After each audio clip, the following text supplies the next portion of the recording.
तो पुण्यात्माओं, आज आपको वो स्थान प्राप्त है, थोड़े से दान का असंख्यों गुणा मिलेगा, और थोड़ी सी भक्ति का आपको असंख्य गुणी भक्ति डिपॉजिट होगी।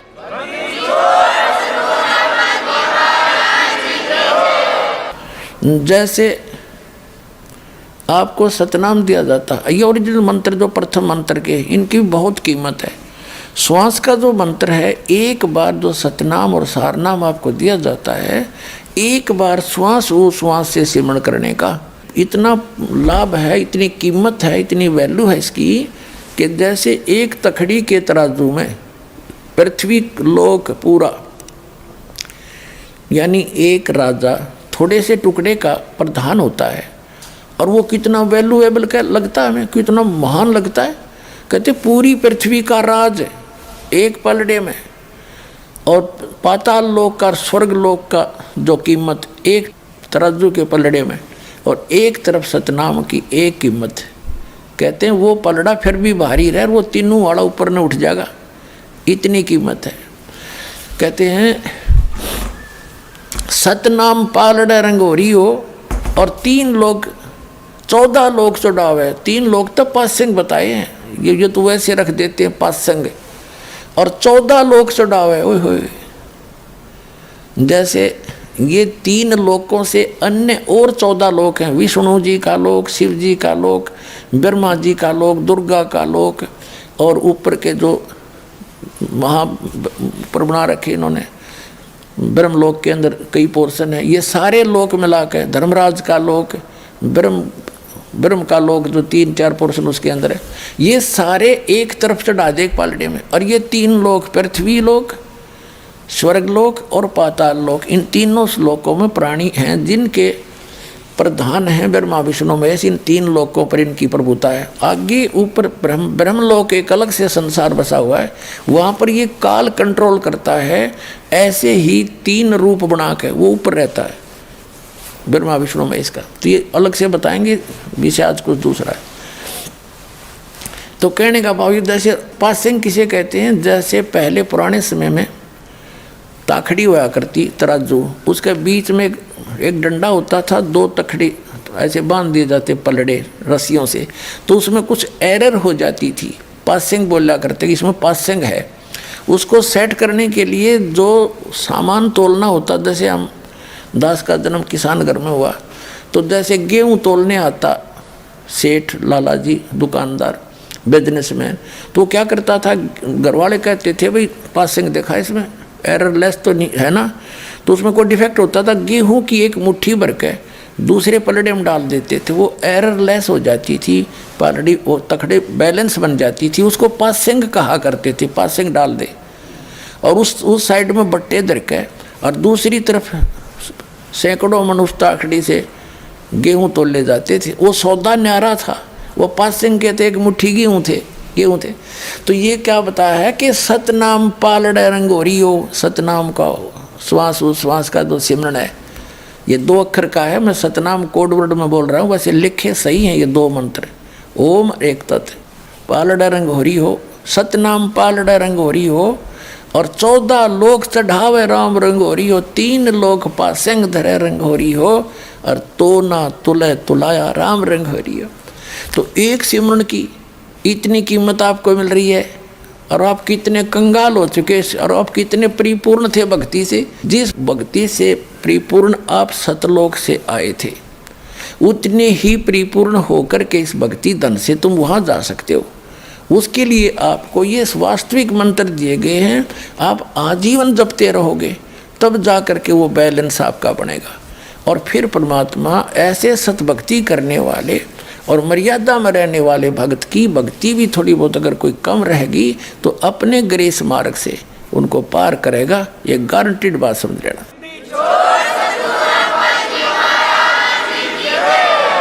तो कहने का भाव ये है कि जैसे वो समय था, द्रौपदी पछताई पाछे थे कि मुझे पहले ज्ञान होता तो मैं ना जाने क्या दान कर देती। तो वो सतलोक आश्रम वाला ही बाप, जो कुछ भी करोगे उसका असंख्य गुण आपको प्राप्त होगा।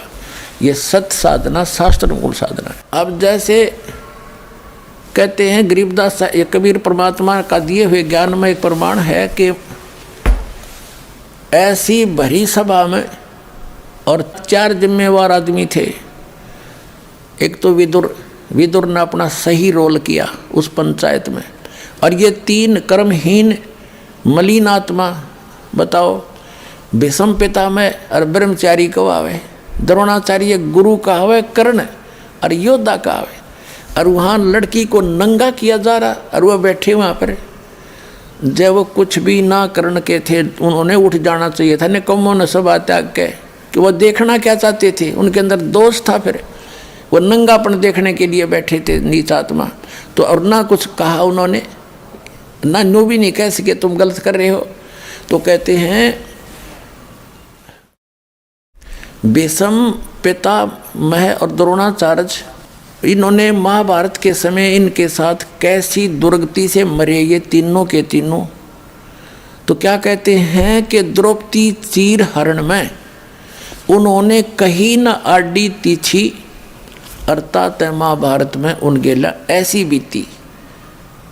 भीष्म पितामह बाणों से छान दिया गया और पड़ा पड़ा कर रहा, उसके अंदर रो रहा है, पता नहीं कितने दिन में जाकर उसके प्राण निकले। ऐसे द्रोणाचार्य की मृत्यु हुई, ऐसे कर्ण को बाणों से छान दिया गया था।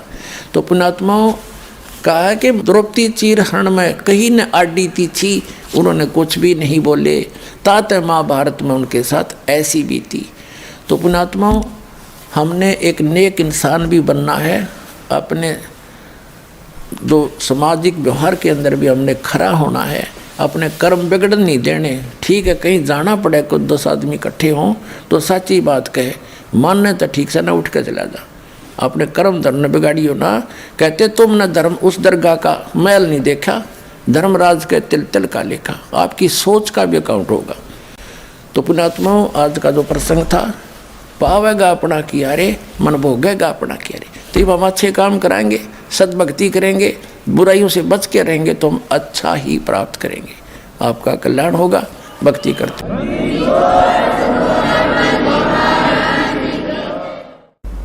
और बात तेरे काम न आवे तो संतों शरण लाग रे, के सोवे गफलत में बंदे, जाग जाग नर जाग रे, जाग जाग नर जाग रे। और बात तेरे